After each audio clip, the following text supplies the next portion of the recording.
Ya, kita lanjutkan perkuliahan kita ya di sesi yang kedua mata kuliah keamanan perangkat lunak.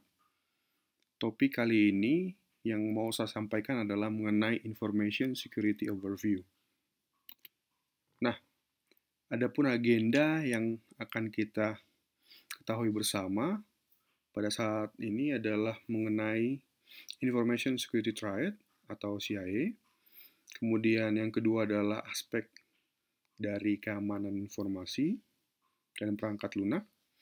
Kemudian ada security threats atau ancaman dalam keamanan informasi. Kemudian berikutnya adalah entity authentication dan access control. Dan yang terakhir mengenai arsitektur dari keamanan informasi. Kita masuk ke agenda yang pertama mengenai Information Security Triad atau tadi disingkat dengan CIA dan kepanjangannya adalah confidentiality, integrity, dan availability. Nah, sebelum kita bahas mengenai CIA lebih mendalam, terlebih dahulu kalian harus paham dulu mengenai latar belakang mengapa diperlukan keamanan informasi. Nah, seperti yang kita ketahui bahwa informasi itu adalah ya aset yang penting bagi sebuah organisasi. Nah, organisasi ini bisa berupa ya perguruan tinggi, perusahaan, ya ataupun pemerintahan. Nah, kerusakan pada informasi akan sangat berdampak bukan hanya kepada pegawai saja, tapi mungkin ya kehancuran pada sebuah organisasi tersebut ya. Kerusakan di sini bisa berupa kebocoran informasi ya yang tersebar luasnya data-data misalnya pegawai ya atau bisa tersebar luasnya data-data keuangan dalam sebuah perusahaan. Ditambah lagi dengan ya internet sekarang ini sudah sangat berkembang dan bisa dibilang kapabilitasnya ya untuk bandwidth itu sudah sangat tinggi sehingga setiap orang sudah sangat mudah untuk mendapatkan informasi. Nah, contoh di sini ya penerapan keamanan informasi ya. Di sini contoh ada payroll database. Payroll itu adalah sistem penggajian di dalam perusahaan ya atau perguruan tinggi atau yayasan. Nah, di sini disebutkan it must be ensure that ya harus dijamin bahwa gaji dari yang masing-masing pegawai itu are not disclosed to arbitrary user of the database ya. Jadi tidak tersebar luas ke atau bisa diakses oleh orang-orang, semua user atau semua pengguna ya. Jadi tiap employee ya tiap orang hanya bisa melihat gajinya sendiri. Contohnya sederhana sama juga dengan nilai kalian ya. Nilai perorangan itu hanya bisa dilihat oleh mahasiswa itu sendiri. Ya, dia tidak bisa melihat nilai orang lain ya kecuali dia mengetahui password temannya ya. Itu pasti diketahui. Nah, salary are modified by only those individual that are properly authorized. Ya, berikutnya ini mengenai perubahan data. Ya, gaji dari masing-masing orang itu tidak boleh diakses atau dimodifikasi oleh orang tersebut gitu. Harus orang-orang yang memiliki ya role atau peran yang dapat merubah data tersebut ya. Berikutnya adalah mengenai paycheck are printed on time at the end of each pay period ya. Dalam satu periode itu paychecknya ya bukti transaksi sudah terkirim ya gajinya itu harus memang on time ya sesuai dengan waktu yang sudah ditentukan. Kadang itu awal bulan ya, kadang ada juga perusahaan yang gajiannya sistem penggajiannya adalah akhir bulan. Nah, sama juga halnya dengan ya lingkungan militer. Nah, di sini disebutkan terkait pentingnya ya bom atau misil di situ ya. Target dari misil itu harus memang ya dilakukan oleh orang yang terotorisasi ya yang membuat target itu harus orang yang terotorisasi jangan orang yang semena-mena dapat menargetkan misalnya suatu negara bisa diserang. Ya. Kemudian target is not arbitrary modified, ya tidak bebas dimodifikasi. Kemudian ya pastinya bom itu dapat meluncur ketika memang sudah di-trigger. Nah, dari informasi yang sudah saya sebutkan tadi, ya bisa kita gambarkan sebenarnya triangle dari latar belakang keamanan informasi. Ya, semua dimulai dari aset, ya tadi informasi yang berada di dalam sebuah perusahaan ya, atau sebuah organisasi, ya akan ada nanti ancaman dan serangan. Ya, nah kita lihat korelasi antara aset dengan ancaman, ya itu biasanya pihak ketiga itu melakukan evaluasi kerentanan, ya atau biasanya disebut dengan ya dia akan mencari vulnerability atau celah-celah keamanan dalam sebuah sistem yang ada di perusahaan, suatu perusahaan. Kemudian antara ancaman dengan serangan, biasanya ini aksi. Ya, pihak ketiga itu biasanya yang membuat serangan, gitu ya. Nah, di sini bisa ditinjau dari pencegahannya seperti apa dan pola perbaikannya seperti apa. Aksinya itu bisa berupa dua, ya. Kemudian antara serangan dengan aset itu harus ditinjau dari pemantauan ya, monitoring. Ya, sistem di dalam organisasi itu harus melakukan monitoring terhadap serangan-serangan yang terjadi. Nah, perkejadian itu pasti ada ya serangan yang dilakukan. Ya, biasanya itu per event yang terjadi gitu ya. Jadi kalau jangan sampai ketika misalnya kejadian baru ada monitoring ya atau ada pengecekan. Ya, itu kalau misalnya terjadi seperti itu, ya sudah pasti asetnya terlambat diselamatkan. Ya. Kemudian dasar keamanan informasi, bisa kita lihat di sini, poin pentingnya tadi adalah CIA, confidentiality, integrity, dan availability, yaitu confidentiality itu adalah kerahasiaan data. Nah, itu bertolak belakang atau bisa dibilang mirroring dengan privacy. Ya, di sini disebutkan privacy digital. Jadi sebenarnya itu maknanya hampir sama, ya. Tapi di analoginya agak berbeda, ya.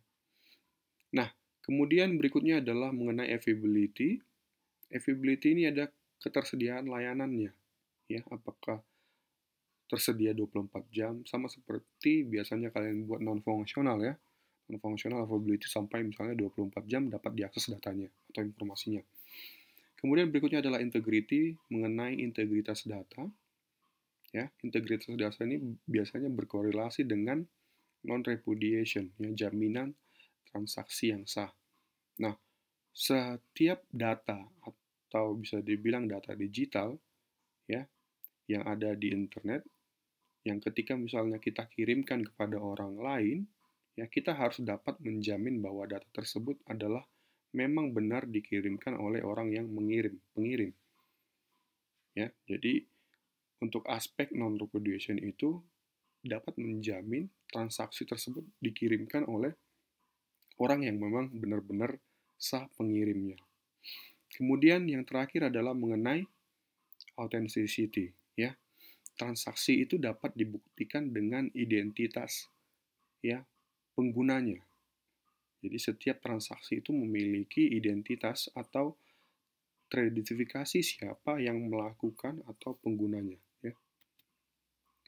Nah, fokus yang kita pelajari pada mata kuliah ini, ya pada kali ini, terkait mengenai CIA, ya confidentiality, integrity, dan availability. Nah, jadi sebenarnya ya CIA ini sebenarnya sama-sama peranannya adalah menjamin keamanan aset, ya. Nah, di sini bisa kita lihat ya, dia menjamin terhadap apa, gitu ya. Nah, yang pertama kita bahas mengenai confidentiality. Ya, di sini sebutkan securing asset against unauthorized disclosure. Ya, jadi di sini disebutkan bahwa keamanan informasi itu ya orang-orang yang bisa dibilang tidak terotorisasi, ya, tidak dapat mengakses sebuah informasi atau data. Ya, jadi orang-orang yang memiliki peran tertentu atau role itu dapat yang mengakses informasi yang sudah di, ya, mappingkan atau dimetrikskan. Kemudian ada integrity. Di sini disebutkan terhadap perubahan, ya. Jadi data itu tidak boleh dirubah oleh semena-mena orang, ya. Jadi orang-orang memang yang memiliki otorisasi yang dapat merubah data yang ada di dalam sistem tersebut. Nah, yang terakhir itu terkait dengan tadi ketersediaan layanan, ya. Jadi availability itu di sini disebutkan unauthorized distraction. Kalau misalnya terdapat distraction dalam sistem, ya maka informasi itu tidak dapat diakses kembali, ya. Nah, background atau latar belakang dari CIA itu sebenarnya karena memang keamanan informasi itu, ya, influence how information technology is used, ya, mempengaruhi bagaimana teknologi informasi itu digunakan. Ya, semua orang saat ini, ya, sangat menekankan keamanan informasi, apalagi ketika kita sekarang ini semua sistem online, ya, baik itu pembelajaran, ya, semua sudah sistem daring. Nah, maka saat ini yang paling penting adalah keamanan informasi pengguna dari, ya, sebuah media, ya, contohnya yang mungkin pernah kalian dengar juga bahwa isu keamanan informasi pengguna-pengguna Zoom. Ya, yang terakhir belakangan ini adalah, ya, isunya adalah TikTok, ya. TikTok itu dianggap negara US itu adalah bisa dapat merusak keamanan negara, ya, karena data-data pengguna US atau Amerika Serikat itu dapat disalahgunakan oleh pihak Cina, ya. Jadi saat ini, ya, keamanan informasi menjadi memang sangat-sangat penting dan perlu, ya, ditingkatkan. Nah, peranan CIA di sini, ya, itu terkait dengan keamanan informasi tadi. Jadi 3 objek penting dalam keamanan informasi yakni CIA tadi, ya. Jadi CIA di sini, ya, dapat berperan sebagai tools, ya, atau bisa dibilang pedoman atau guideline untuk, ya, menjamin keamanan informasi, ya, information system dan jaringan, dan, ya, berelasi dengan aset-aset teknologi. Nah, bisa kalian baca di sini, ya, confidentiality itu terkait data. Ya, jadi aplikasi itu sudah memiliki, ya, rules-nya. Ya, masing-masing pengguna itu memiliki role atau hak akses sehingga, ya, kenapa harus memiliki hak akses? Supaya tadi, ya, protection of information dari orang-orang yang tidak memiliki hak akses. Ya, jadi yang perlu ditekankan di sini sebenarnya bahwa information protection itu menjadi tolak ukur, ya, untuk menjamin, ya, bahwa orang-orang yang memang terotorisasi yang dapat mengakses informasi, ya. Nah, contoh ilustrasi mengenai confidentiality dapat dilihat dari gambar, ya. Di sini bisa kita lihat arsitektur terhadap, ya, informasi database. Di sini ada server, ada host, kemudian ada virtual disk yang berisi data store, ya. Kita lihat di situ ada 20 GB, 40 sampai 80. Nah, apa hubungannya, ya, terhadap penggunaan atau konfidensi data, ya? Di sini bisa kita lihat bahwa ada, bisa dibilang ada routing, ya, routing antara pengguna internet, ya. Perhatikan di sini. Nah, ada provider atau service provider yang memang nanti penyedia layanan internet. Nah, biasanya, ya, orang-orang yang mengakses jaringan WiFi, ya, biasanya yang umum, ya, akan sangat mudah, ya, dilakukan penetration testing atau dihack oleh pihak ketiga, sehingga pihak-pihak ketiga ini yang dapat, ya, membobol data-data yang memang tidak seharusnya diakses oleh mereka, ya. Nah, berikutnya terkait integrity, ya, di sini berhubungan bukan hanya data saja, tetapi terkait sistem, ya. Nah, integrity ini di mana suatu kondisi, ya, informasi itu dapat dijamin keakuratannya atau bisa disebutkan konsisten, ya, unless authorized changes are made. Jadi, ya, beda cerita kalau misalnya disebutkan ada perubahan yang dilakukan oleh orang-orang yang memang memiliki hak akses. Nah, di sini disebutkan, ya, business record itu atau data-data, ya, transaksi dalam sebuah organisasi must be able to verify, harus dapat diverifikasi integrity datanya dan authenticity dari masing-masing transaksi yang ada, ya. Jadi setiap data itu harus dapat diverifikasi, ya, kebenaran datanya, apakah data ini memang akurat atau tidak, ya. Nah, di sini kita bisa lihat bahwa CIA Triad itu berperan sebagai monitoring, ya, atau controlling terhadap authorized access atau pengguna ataupun, ya, transmission dari informasi yang ada. Nah, contohnya di sini, ya, tadi ketika, ya, pihak ketiga tadi atau hacker tadi ingin, ya, mengakses sebuah data dan data itu dirubah-rubah oleh hacker tadi. Ya, hacker tadi sebenarnya kan tidak memiliki peranan, ya, atau hak akses, tapi dia yang membobol sistem dan dia merubah-rubah data yang ada di sistem. Nah, ini yang dimaksud dengan integrity. Jadi, balik lagi, integrity itu cakupannya adalah data dan sistem. Nah, terakhir mengenai availability, ya, di sini ranahnya adalah ke domain service. Nah, availability itu reverse, ya, mereverse ke the guarantee of reliable access, ya, kecakapan akses, atau bisa disebutkan di sini artinya adalah when and where it is rightly needed, ya, ketika dibutuhkan informasinya dapat diakses, ya, mau dimanapun, kapanpun harus memang bisa diakses. Nah, ini yang menjadi objek penting, ya, dalam sebuah enterprise information management, ya. Jadi ketika memang informasi itu dapat diakses oleh orang lain, ya, di sini terkait dengan availability dari datanya. Contoh sederhana di sini terkait availability, yaitu sistem atau environment yang ada di dalam, ya. Kita bisa dilihat di sini domain dari networknya terdiri dari switch, kemudian ada server, kemudian ada pihak ketiga atau attacker, ya, yang ingin merubah data. Nah, kalau kita perhatikan, ya, dari data ini, ya, dari grafik ini, bahwa information security and privacy itu yang menjadi two risk concern. Ya, ini pada tahun 2015.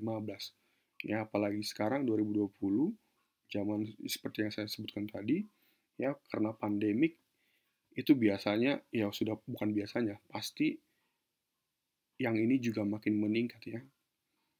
Information security dan privacy ini menjadi concern penting. Nah, ini bedakan antara information security dan privacy, ya. Disebutkan di sini kalau keamanan informasi itu adalah praktis atau praktikal dari defending information, ya, menjaga informasi dari setiap perubahan yang ada, ya.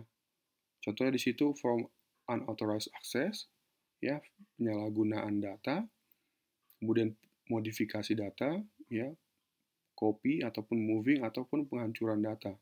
Sedangkan disebutkan di sini bandingkan dengan information privacy atau data privacy, ya.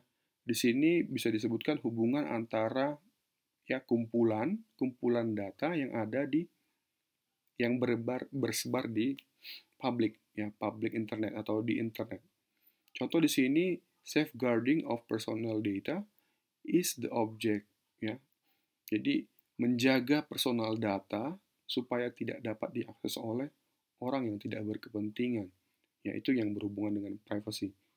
Ya, jadi itu maknanya berbeda antara information security dengan privacy. Kita masuk ke agenda kedua, ya terkait aspek dari keamanan, ya keamanan informasi. Nah, bisa kita lihat di gambar ini, ya tren dari keamanan itu makin tahun, ya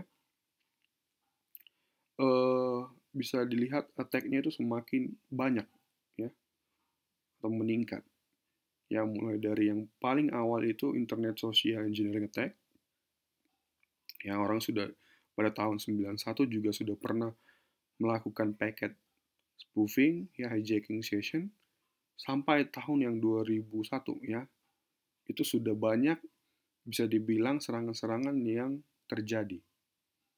Ya.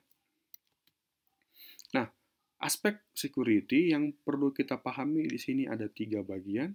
Yang pertama mengenai security attack, ya, serangan keamanan informasi, kemudian mekanisme dari keamanan informasi, dan layanan dari keamanan informasi.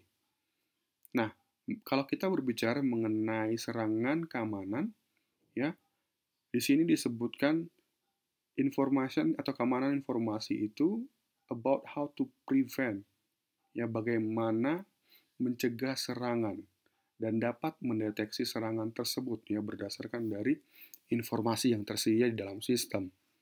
Ya, di sini biasanya disebutkan, orang biasanya menyebutkan threat dan attack itu hampir sama, ya, padahal itu sebenarnya tadi berbeda, ya.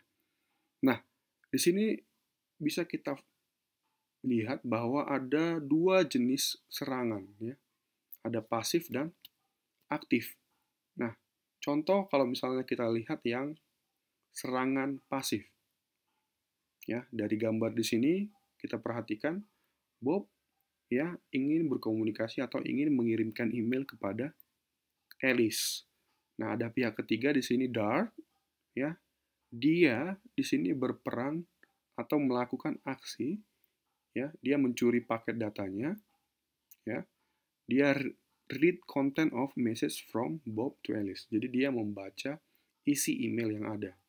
Nah, dia di sini perhatikan ya, untuk passive attack atau serangan pasif itu dia doesn't affect or alter system resources.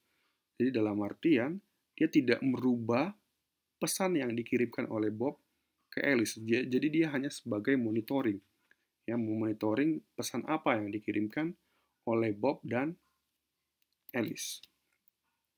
Nah, sedangkan active attack atau serangan aktif, ya, di sini perbedaannya, perhatikan ya, ketika Bob ingin mengirimkan pesan kepada Alice, maka pihak ketiganya itu dapat merubah. Ya, dia capture dulu pesannya atau dia tangkap paket datanya, kemudian dia merubah pesan yang dikirimkan oleh Bob kepada Alice. Ya, contoh misalnya Bob ingin mengirimkan pesan mari bertemu di misalnya OT. Sedangkan ketika Dart mengetahui pesan tersebut, dia merubah, ya, lokasinya. Ya, misalnya jadi jumpa di gedung 9. Ya, akhirnya Bob dan Alice tidak saling bertemu, malah mungkin Dart yang mengetemui Alice, ya, di OT tadi. Nah, berikutnya terkait layanan keamanan, di sini sebenarnya lebih ke arah keamanan, layanan keamanan yang ada di dalam sistem, ya. Biasanya di dalam keamanan sistem itu, ya, layanan keamanan sistem itu akan ada satu atau bisa lebih dari, ya, mekanisme keamanan, ya. Nah, biasanya mekanisme keamanan yang digunakan apa?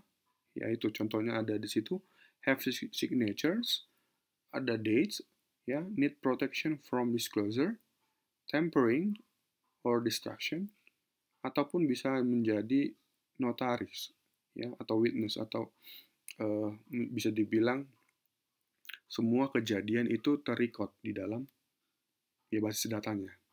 Nah, contoh-contoh layanan keamanan informasi, di sini protokol yang biasanya digunakan untuk, ya, protokol layer yang digunakan untuk komunikasi atau pertukaran data antara satu sistem dengan sistem yang lain itu menggunakan X.800, ya. Nah, kalian bisa baca di situ layanan-layanan dari keamanan informasi yang ada di X.800 itu ada ya ada 1, 2, 5 ya 5 dari aspek-aspek yang saya sebutkan sebelumnya ya, authentication, access control, data confidentiality, data integrity, dan non-repudiation. Nah, terkait mekanisme dari keamanan informasi, di sini berbicara tentang teknik apa yang bisa digunakan untuk menjaga keamanan informasi.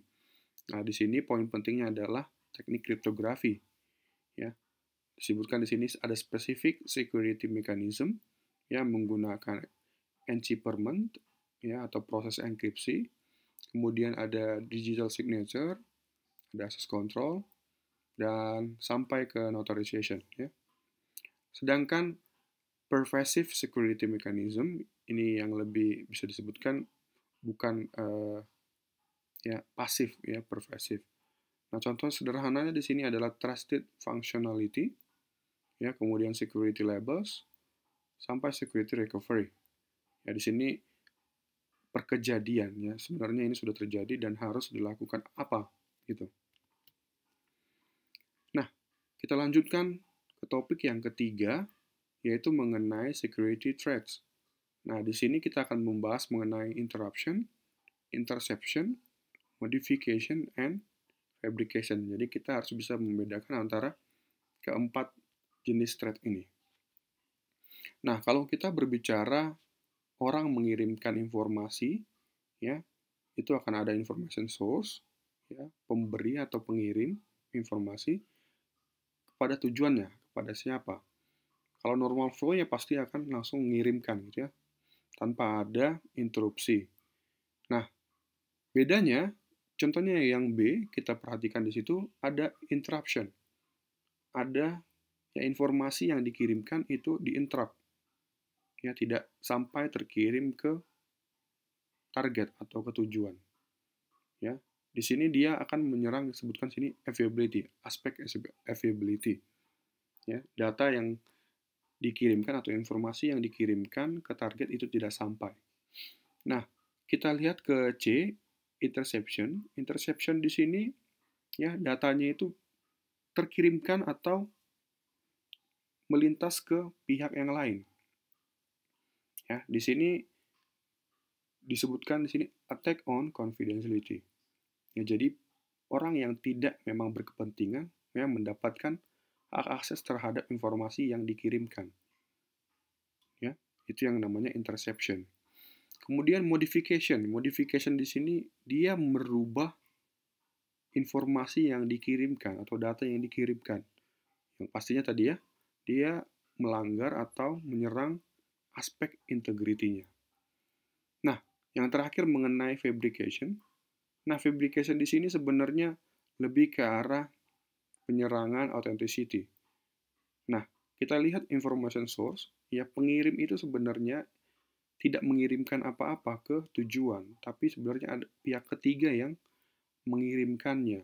Ya, sehingga sebenarnya ya ketika misalnya kita ingin mengecek siapa sebenarnya pengirimnya, ya bisa saja sebenarnya ya yang target tadi ya bisa ya ini memang benar-benar dikirim oleh pengirim sesungguhnya atau information sources di sini ya kalau dia tidak melihat contohnya ya digital signature yang dikirimkan ya.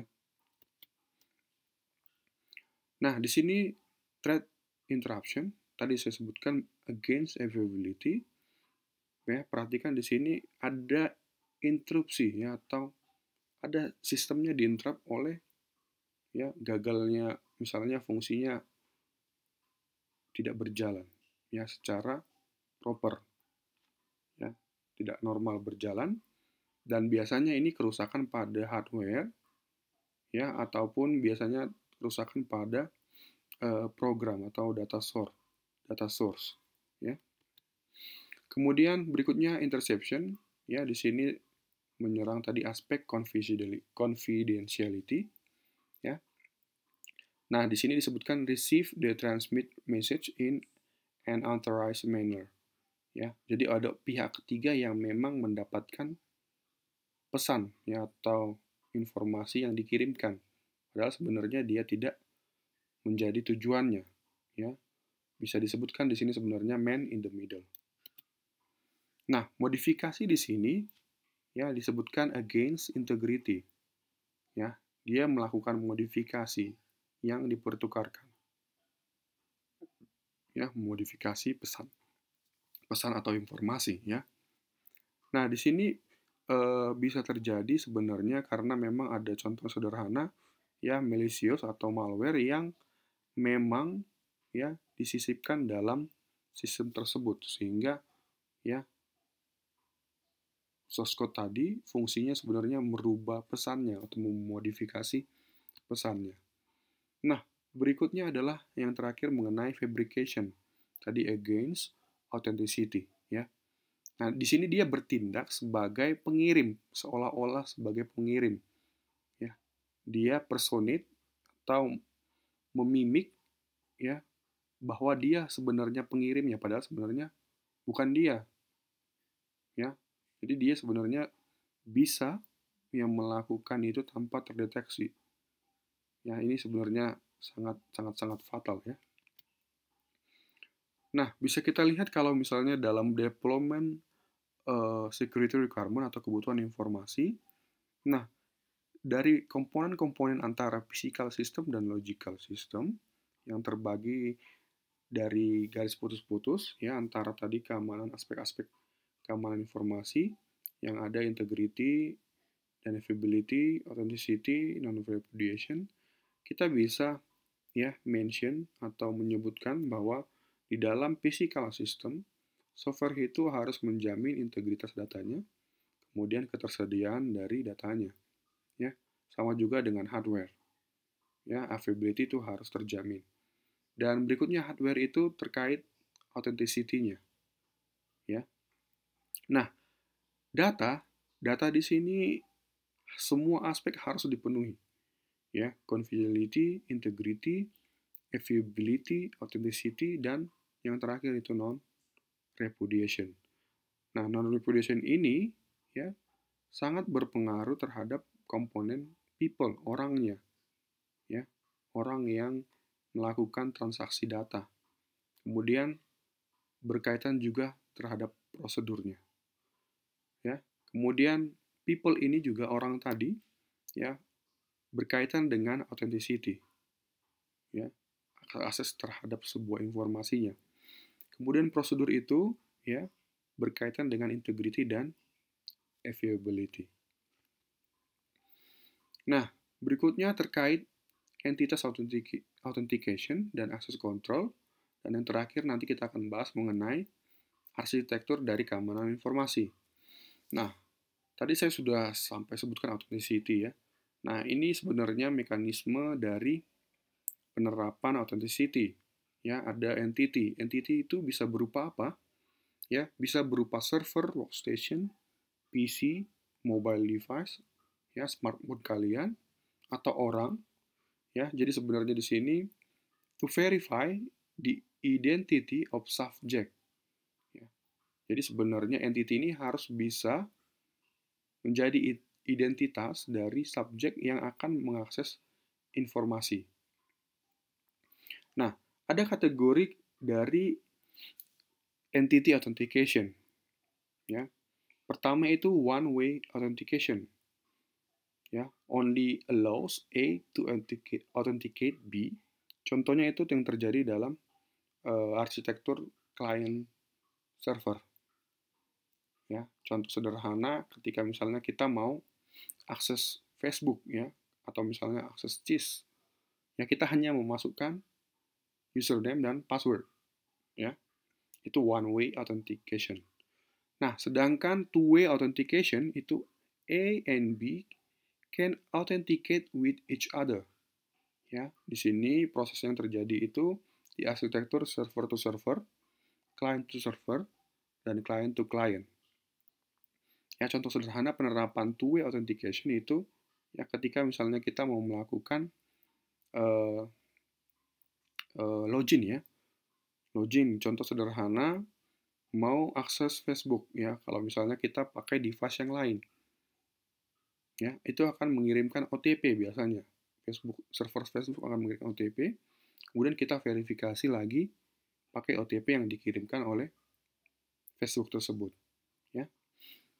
Nah, three-way authentication di sini sudah lebih dari 3 ya peran.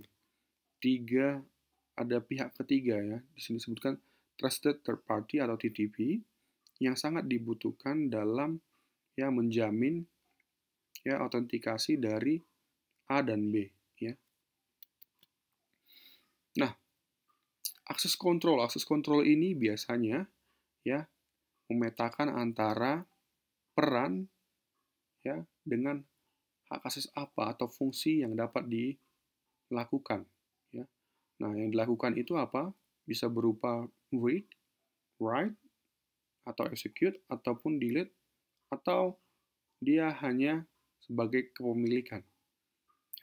Jadi sebenarnya sini ada polanya ya atau tekniknya. Di sini contoh sederhana access control matrix yang diperkenalkan pada paper Graham dan Denning pada tahun 1972 ya, udah lama ya. Nah, di sini sebutkan ada subjek, ada objek ya. Subjek di sini disebutkan active entity, contohnya itu user, processor, sedangkan objek itu adalah passive entity, yaitu file, device, ya, atau yang lain-lain. Nah, disebutkan di sini contoh sederhana, ya, kalau misalnya kita bayangkan objek satu itu adalah ya device, kemudian subjek 2 itu adalah misalnya user. Ya, user itu hanya dapat meread file. Ya, itu contoh sederhana penggunaan access control matrix. Nah, contoh juga relasi antara security service dan mechanism. Ya, contoh service yang ada di sini, ya kita ambil salah satu contohnya, ya access control. Jangan access control ya, itu hanya satu karena mekanismenya hanya access control saja. Ya, nah data integrity contohnya ya. Nah, data integrity dapat dipenuhi ketika kita menerapkan apa? Ya. Nah, data integrity itu dapat dipenuhi ketika kita menerapkan mekanisme encryption, ya, encryption atau proses enkripsi. Kemudian ketika kita menerapkan digital signature dan ketika kita ya menerapkan data integrity. Ya, ada nanti teknik-tekniknya khusus untuk mendapatkan data integrity.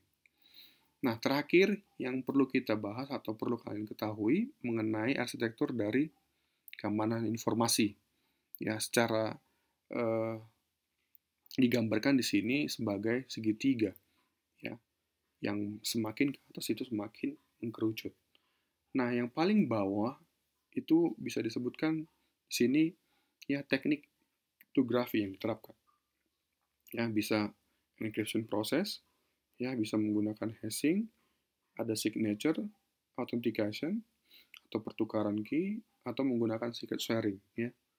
Kemudian berikutnya ada operating systemnya dan level aplikasi. Ya, di sini sudah level atasnya, layer atasnya. Ya, di sini ada IC card, ada wireless, ada mobile, yaitu perangkat-perangkatnya. Kemudian yang terakhir adalah audit access control. Di sini yang dapat menjamin akses kontrol dari sebuah aplikasi yang ada di level di bawahnya. Ya. Nah, perhatikan di sini ya, keamanan itu lebih ke arah it's like the brakes in your car. Ya, sama seperti rem yang ada di dalam yang ada di mobil ya. It slows you down, but it also makes it possible for you to go a lot faster. Ya. Jadi itu akan berdampak. Jadi kalau misalnya kita akan meningkatkan keamanan sebuah sistem informasi, ya pasti akan membuat performa dari sistem informasi tersebut yang makin melambat sebenarnya ya. Karena bisa disebutkan ya performasi tiap algoritma yang kita terapkan atau mekanisme security tadi itu akan memakan atau menggunakan resource dalam komputer ya untuk melakukan komputasi. Ya, makanya ketika kita meningkatkan aspek security, atau aspek keamanan dalam sebuah sistem informasi, maka performa sistem informasi tersebut akan yang pastinya lebih melambat, ya. Nah, sampai di sini perkuliahan kita, ya. Sampai berjumpa nanti di sesi berikutnya. Terima kasih.